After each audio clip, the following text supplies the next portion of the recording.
আসসালামু আলাইকুম। ক্লাস 9-10 এর প্রথম যে অধ্যায়টা রয়েছে সেটা হচ্ছে বাস্তব সংখ্যার অধ্যায়। প্রথম যে অধ্যায়টা রয়েছে সেটা হচ্ছে বাস্তব সংখ্যা। বাস্তব সংখ্যা হচ্ছে রিয়েল নাম্বার। বাস্তব সংখ্যা হচ্ছে রিয়েল নাম্বার। তো বাস্তব সংখ্যার ক্লাসিফিকেশন, এই বাস্তব সংখ্যার শ্রেণীবিভাগ, ক্লাসিফিকেশন অফ নাম্বার। প্রথমে রয়েছে স্বাভাবিক সংখ্যা। তো স্বাভাবিক সংখ্যা বলতে আমরা কি বুঝি? স্বাভাবিক সংখ্যা হচ্ছে 1 2 3 4 ডট ডট ডট এগুলো হচ্ছে স্বাভাবিক সংখ্যা, যেটা হচ্ছে ধনাত্মক অখণ্ড সংখ্যা। এই স্বাভাবিক যে 1 2 3 4 5 বললাম, এই স্বাভাবিক সংখ্যাগুলোর মধ্যে রয়েছে আবার মৌলিক সংখ্যা, আবার এর মধ্যে রয়েছে আবার যৌগিক সংখ্যা। আর প্রশ্ন হলো যে মৌলিক সংখ্যা কোনগুলো? এই যে আমি বললাম যে মৌলিক, আর এখানে যৌগিক, এবং আরেকটা বলছে দুটি স্বাভাবিক সংখ্যার গসাগু 1 হলে এরা পরস্পরের সহমৌলিক বলা হয়। তাহলে এখানে আমাদের স্বাভাবিক সংখ্যা আসতেছে, এখানে স্বাভাবিক সংখ্যা, এটা স্বাভাবিক সংখ্যা, আর এখানে রয়েছে যে মৌলিক সংখ্যা, আর এখানে যৌগিক সংখ্যা, আর এখানে রয়েছে যে সহমৌলিক সংখ্যা। এই তিনটা জিনিস আমাদের জানতে হবে।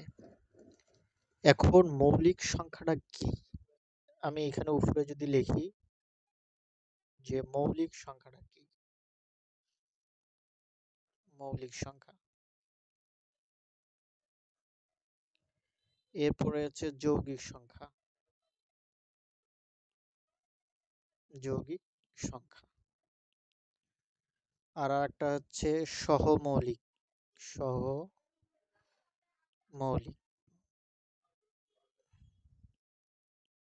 একটা হচ্ছে সহমৌলিক সংখ্যা। তাহলে মৌলিক সংখ্যাটা বলবো যার গুণনীয়ক এক এবং সে নিজে, যার গুণনীয়ক এক এবং সে নিজে, সেটা হচ্ছে মৌলিক সংখ্যা। যেমন হচ্ছে 2 3 5 7 11, এগুলো হচ্ছে মৌলিক সংখ্যা। কেন? হ্যাঁ, এদেরকে শুধু এক ছাড়া অন্য কোনো ভাগ যায় না। মানে যাদের গুণনীয়ক, মানে 2 3 5 7 11, এদের গুণনীয়ক শুধু এক, এজন্য এরা হচ্ছে মৌলিক সংখ্যা, এজন্য এরা মৌলিক সংখ্যা। আর যাদের গুণনীয়ক হচ্ছে একের অধিক, তারা হচ্ছে যৌগিক। যেমন হচ্ছে 4 6 8 9 10 12 ডট ডট ডট অসংখ্য রয়েছে, এগুলো হচ্ছে যৌগিক সংখ্যা। আর সহমৌলিক হচ্ছে যদি কোনো দুটি সংখ্যার মানে যে গসাগু এক হয়, যেমন হচ্ছে 6 আর 25, এর এর এদের হচ্ছে গসাগু এক। তার কারণ আমরা যদি আমি একটু একটা নোট দিয়ে বোঝানোর চেষ্টা করতেছি, একটা নোট দিয়ে। আমি যদি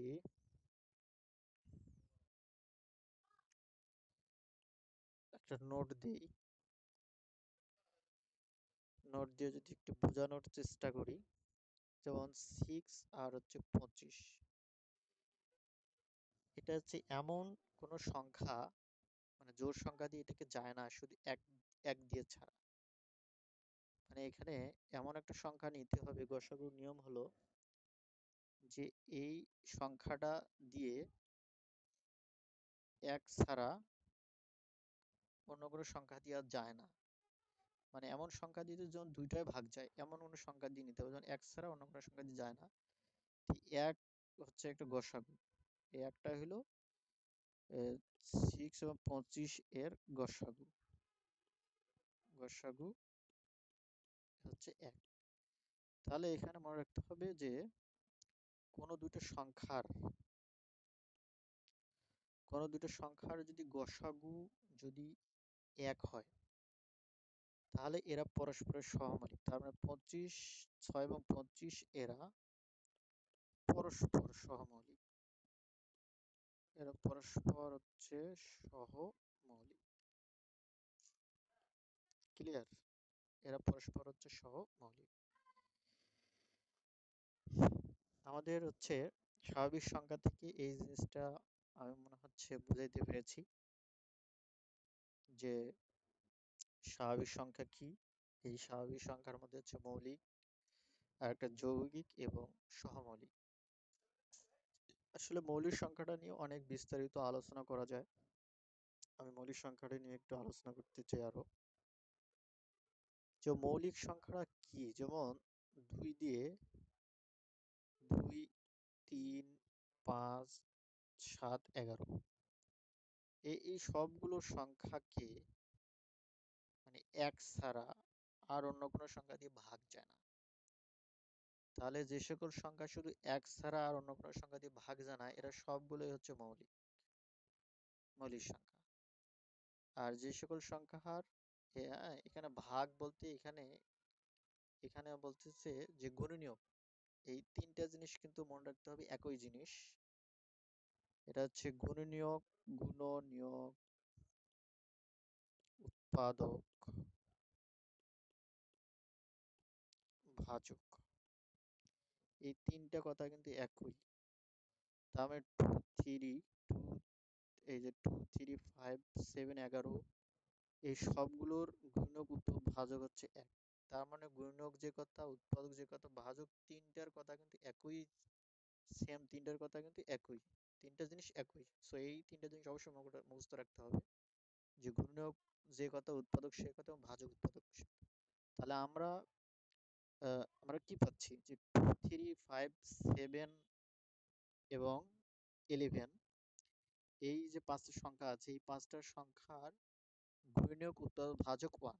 সো আমরা বলতে পারি মৌলিক সংখ্যাটা যে সকল সংখ্যার গুণনীয়ক, উৎপাদক, ভাজক, এই যে গুণনীয়ক, উৎপাদক বা ভাজক, যে সংখ্যার গুণনীয়ক, এই যে গুণনীয়ক, উৎপাদক বা ভাজক এক, গুণনীয়ক, উৎপাদক, ভাজক এক, সেটাই হচ্ছে মৌলিক সংখ্যা। তো আমি এখন ক্লোজ করলাম নোটটা।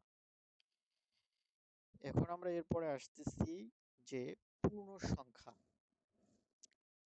পূর্ণ সংখ্যা আমরা মনে রাখতে চাইলে আমাদের একটা সংখ্যা রেখার কথা আমরা অবশ্য জানি। সংখ্যা রেখা, আমাদের সংখ্যা রেখার কথা আমরা জানি। ধরো এই যে একটা সংখ্যা রেখা, এই সংখ্যার মাঝ বরাবর থাকে 0, আর এদিকে থাকে প্লাস সংখ্যা, এই +1, +2, +3, আর এদিকে থাকে মাইনাস, -1, -2, এরকম 3, 4 মাইনাস থাকে। তাহলে এটা হচ্ছে মিডল পয়েন্ট। এটা হচ্ছে মিডল পয়েন্ট। তো এদিকে থাকলো 1, থাকলো 2, থাকলো 3, থাকলো, আর এদিকে থাকলো -1, -2 থাকলো। তাহলে এখানে এই যে সংখ্যা রেখাটায় দিয়ে আমরা মনে রাখতে পারি যে এটা, সংখ্যা রেখাটা দিয়ে মনে রাখতে পারি এটা পূর্ণ সংখ্যা। পূর্ণ সংখ্যা, সংখ্যাটা দিয়ে মনে রাখতে পারি এটা পূর্ণ সংখ্যা। তার মানে 0 হবে, ধনাত্মক সংখ্যা হবে, ঋণাত্মক সংখ্যা হবে। 0 হবে, ধনাত্মক সংখ্যা হবে, ঋণাত্মক সংখ্যা হবে। এই তিন প্রকারের সংখ্যাটাই কি সংখ্যা? পূর্ণ সংখ্যা। তো এখানে এই কথাই বলেছে, আমি যদি একটু করতে চাই, যেমন শূন্য সহ সকল ধনাত্মক রেখা অর্ডার সহগে পূর্ণ সংখ্যা বলা হয়। অর্থাৎ এই যে শূন্য রয়েছে, শূন্য থেকে এদিকে প্লাস আর এদিকে হচ্ছে মাইনাস।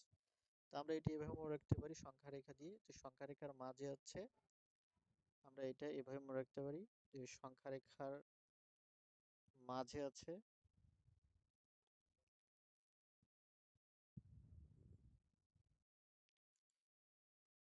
সংখ্যা রেখার মাঝে থাকবে হচ্ছে 0, এবং দুই পাশে কি থাকবে? সংখ্যা রেখার এই একটা সংখ্যা রেখা, এই একটা সংখ্যা রেখা, এই সংখ্যা রেখার মাঝে থাকবে 0, এবং এই দিকে থাকবে প্লাস সংখ্যা, এদিকে থাকবে মাইনাস সংখ্যা। তাহলে এদিকে থাকবে মাইনাস সংখ্যা, তো -1, -2, আর এদিকে থাকবে, ডান দিকে থাকবে +1, তারপর +2 এরকম থাকবে আর কি। ঠিক আছে, এ থাকবে +2 থাকবে এরকম। তো মাঝে থাকতেছে 0। তাহলে আমরা এটা দিয়ে বলতে পারি হচ্ছে পূর্ণসংখ্যা জিনিসটা। পূর্ণসংখ্যায় আমরা জিনিসটা মনে রাখতে পারি।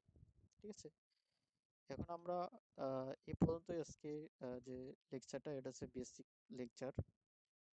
পরবর্তীতে বেসিক লেকচার নিয়ে আরো আলোচনা করব। আজকে এই পর্যন্তই। সবাই ভালো থাকবেন। ধন্যবাদ। আসসালামু আলাইকুম।